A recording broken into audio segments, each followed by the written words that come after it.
Representatives from the state of South Carolina, Carolina First, and the local hospitality industry joined current and former City Council members, the City Manager, and SMG staff to celebrate the recent $22 million renovation of the Carolina First Center, and to showcase the enhancements that are expected to make the facility more competitive and serve as a catalyst for continued development of the Pleasantburg Drive corridor.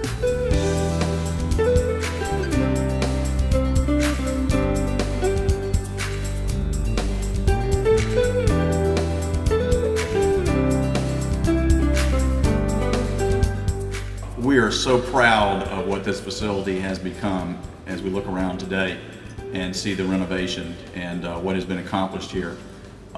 This has been a real labor of love by the city manager, Jim Campbell, and so much of the city staff over many years to help make this facility what it can and should be. All the many superstars who made this possible, SMG, one of the best decisions the city council made after we bought this building, and it was like, oh no, what do we do now? We don't know anything about running arenas or convention centers. Brought in SMG, somebody who does know something about running a convention center. They did such a great job. The second task, after we put our arms around that, was the renovation. We knew the facility was simply not up to standard for today for it to be successful in the future in terms of attracting conventions. So we brought together a lot of citizens in the community, developers and landowners from Pleasantburg and so many others around here, to do some real thinking about what this center ought to be, where we should set our priorities. Craig Gull and Davis architects and helped lead this design effort, and the result is what you see here today. It's an extraordinary thing. A lot of state money, a lot of extra city funding for it, and even some federal dollars, all the kind of things that you can't do today. You could not do this today. But this was 5 years ago when things were different. And thank goodness we moved quickly and aggressively to pull these things together and got the funding when the funding was available. And that's why we're here today also. And finally, I want to say thank you to the hospitality industry. The folks who supported us in this effort from beginning to end, during good times and bad. We, in so many respects, sort of did this for you, if you will, but you also were here for us in supporting us throughout the way. So, to the restaurateurs, the hotels and motels of this area, this is the greatest partnership between the City of Greenville and your industry, and we thank you very much for your support. Thank you.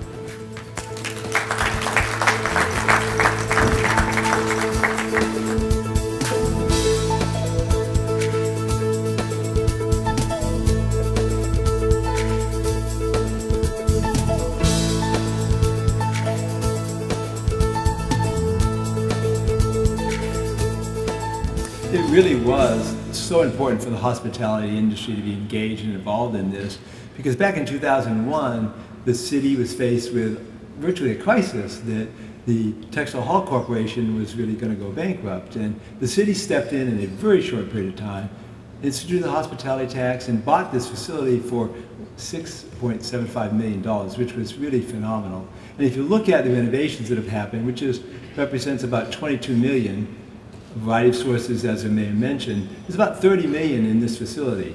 Today, to construct this facility would cost probably more than $250 million. The asset for the city of Greenville and the entire region is really, truly phenomenal. This facility generates probably on the order of $50 million plus in economic activity every single year. So the vision of the mayor and city council back in 2001 is very clear. It should be clear to everybody. The renovation, which began in 2005, was the first significant renovation to the center since it was constructed in the mid-1960s, and the updated facility now features 280,000 square feet of exhibit space and 60,000 square feet of meeting and conference space. Additional enhancements include creation of a new ballroom capable of accommodating up to 2,000 people at a seated dinner, creation of a new entrance plaza, hall, and concourse to provide greater curb appeal and to allow access to any public portion of the building from any entrance of the building, and upgraded landscaping and pedestrian lighting. Other improvements expected to take place in the near future include improved parking lot lighting, repaved parking lots, and creation of a public art program for the center. We are excited to be part of this state-of-the-art building here and part of this community. You've talked about this being a partnership, and this truly is a partnership between Carolina First and the community of Greenville. We saw this as an opportunity of a lifetime to invest and give back to this community. This partnership allowed us to join in with the City of Greenville and the Palmetto Expo Center, and to again let Carolina First be a part of our hometown community here and reward those of you who have been loyal customers to us.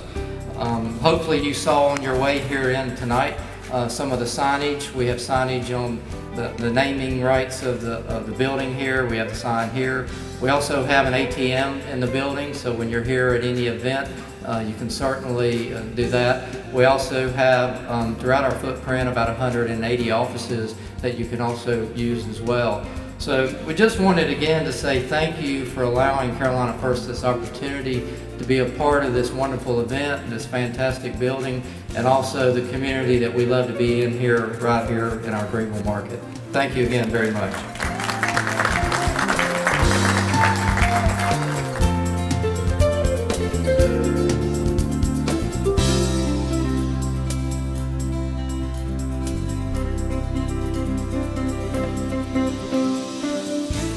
We have now sizable ballroom and exhibit halls that allow us to host a wide variety of corporate and association business.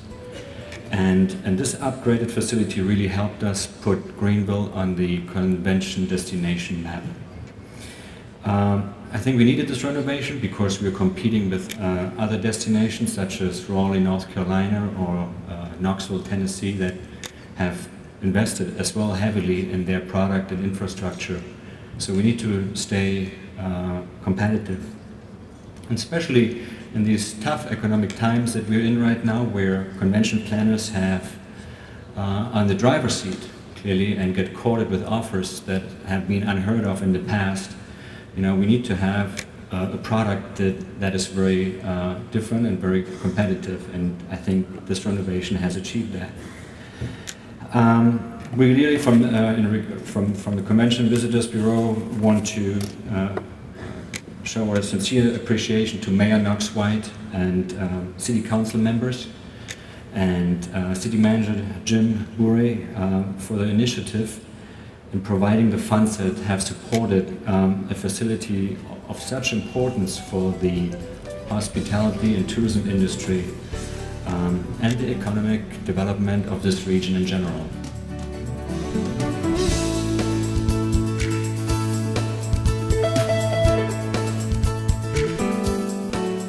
I travel to a lot of cities, a lot of counties, deal with a lot of municipal entities, and I'm not blowing smoke up anyone's chimney when I talk about the fact that this is one of the most business-minded government agencies that I've gotten to work with in my 10 years with SMG. And I've worked in big cities, small towns. You guys really just do it right. The foresight of taking this building over before the bank took it back and did something else with this land was extraordinary. The economic impact of this building, again, you hear it over and over again from guys like Chris, guys like your city manager. It's an important component of the community. And Jim's not kidding. I see construction costs. This building, if you started from scratch today, anywhere from $200 to $300 million is the asset that you have sitting before you. But you all are just so phenomenal to work with that this truly is a homecoming for me whenever I get back here. And I love Greenville. I love everything you've done with the community. The Main Street area looks fantastic. And we're just proud as anything. And on behalf of our CEO, Wes Wesley, on behalf of our employees nationwide, this is a very proud moment for SMG, and thank you for having us here.